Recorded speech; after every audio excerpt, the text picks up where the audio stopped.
आप देख रहे हैं हिंदुस्तान खबर 7।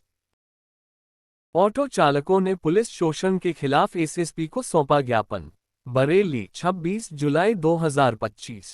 बरेली जंक्शन और सैटेलाइट ऑटो स्टैंड के दर्जनों ऑटो चालकों ने आज वरिष्ठ पुलिस अधीक्षक एसएसपी बरेली को एक ज्ञापन सौंपा। इस ज्ञापन में आरपीएफ पुलिस और नकटिया चौकी पुलिस पर गंभीर आरोप लगाए गए हैं।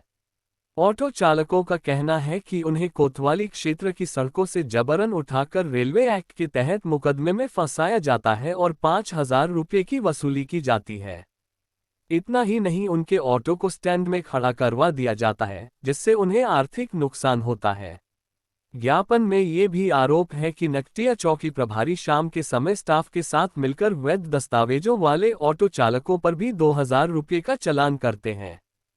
पूछने पर कहा जाता है कि कैलान साहब के आदेश हैं। चालकों ने 4 प्रमुख मांगे रखी हैं। शहर में अधिकृत ऑटो स्टैंड चिन्हित किए जाएं। आरपीएफ पुलिस द्वारा किए जा रहे अवैध चालानों की जांच हो।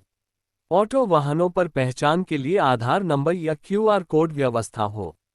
पार्किंग के नाम पर की जा रही अवैध वसूली पर रोक लगाई जाए। प्रकाश मौर्य, कुमार कटिहा, जावेद, गोविंद शर्मा सहित अन्य चालकों ने कहा कि अगर जल्द कार्यवाही नहीं हुई तो वे आंदोलन के लिए विवश होंगे। क्या नाम है आपका? मेरा नाम कृष्णपाल। क्या मामला है आप आए? हम लोग लगातार जो पुलिस प्रशासन है उसके जो उत्पीड़न है उसके लिए बार बार बता चुके हैं, लेकिन यहाँ से कोई कार्रवाई नहीं हो रही है। क्या उत्पीड़न हो रहा है? किस तरह से? सैटेलाइट बस जो स्टैंड है ऑटो चालकों का, तो रोड से नीचे 8-10 फुट गाड़ी खड़ी करते हैं। नकटिया चौकी प्रभारी आते हैं और वो जो है रोज चालान करके जाते हैं 2,000, 2,500, 3,000 का गाड़ी के कागज पूरे हों उसके बावजूद भी। और यहाँ जंक्शन पे आरपीएफ जो है, जो कोतवाली का अधिकार क्षेत्र है, उसमें आकर गाड़ी पकड़ ले रही, मंदिर से आगे गाड़ी पकड़ ले रही, जहाँ उसका एरिया ही नहीं है। तो ये लगातार चीजें चल रही हैं। हम लगातार यहाँ, इससे पिछली बार हमने 8 जुलाई को हमने एक ज्ञापन दिया था, उसमें मांग की गई थी कि ये सब चीजों पर रोक लगाई जाए और हमें स्टैंड उपलब्ध कराए जाए। और दूसरी बात, जो गाड़ी के आगे पीछे आधार नंबर और मोबाइल नंबर और नाम ये नोट कराया जाता है। तो हमारा साफ कहना है, प्रशासन हमारे आधार व्यक्तिगत जानकारी को क्यों उजागर कर रहा है? अगर आपको इतनी चिंता है तो सभी ड्राइवरों को बैच नंबर जारी कर दो। जिस तरह से कुली लोगों को होता है, हमारा भी बैच नंबर होगा और हम अपना बैच पैर के चलाएंगे गाड़ी को, और गाड़ी का नंबर होता ही है। आप डीएल चेक कर सकते हो, डीएल से आप पहचान कर सकते हो। तो ये चीजें ना उजागर की जाए, क्योंकि वैसे ही ऑनलाइन ठगी आजकल बहुत ज्यादा हो रही है। तो इसी मांग को लेकर हम आए हैं कि हमारे शहर में स्टैंड बने, और जो आरपीएफ पुलिस जो है, जो अवैध तरीके से वसूली करती है, फर्जी मुकदमा लगा रही है, फर्जी तरीके से उन पर जो है आरोप लगा दे रही है, जबकि उनके अधिकार क्षेत्र से बाहर है, रोड पर है, कोतवाली क्षेत्र में। उसके बाद भी ये काम हो रहा है, तो इसके लिए हम आए हैं।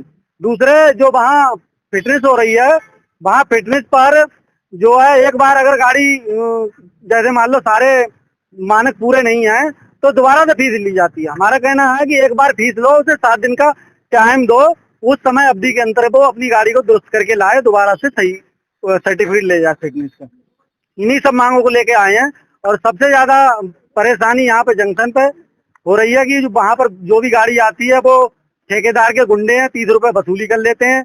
ठेका पार्किंग का है, वसूली पूरे रोड बोती है। 7-8 गुंडे छोड़ रखे हैं, जो लड़ता है उससे मारपीट करते हैं, लेकिन इस पर कोई कार्रवाई नहीं हो रही है। पिछली बार 2-3 लोग पकड़े गए थे, उसके बावजूद थोड़े दिन को रुकी, उसके बाद फिर से उन्होंने वसूली चालू कर दी, क्योंकि वहाँ लगभग 14 से 15,000 रुपया रोज की, एक दिन की, एक टाइम की वसूली है। तो वो उनके खून मुंह में लगा हुआ है, वो किसी कीमत पर छोड़ना नहीं चाहते, गुंडागर्दी उतारू हैं। आप किससे शिकायत करने आए? आज हम वरिष्ठ पुलिस अधीक्षक महोदय से शिकायत करने आए हैं कि इन समस्याओं को संज्ञान मिले और ऑटो चालकों को जो उत्पीड़न है उस पर रोक लगाई जाए।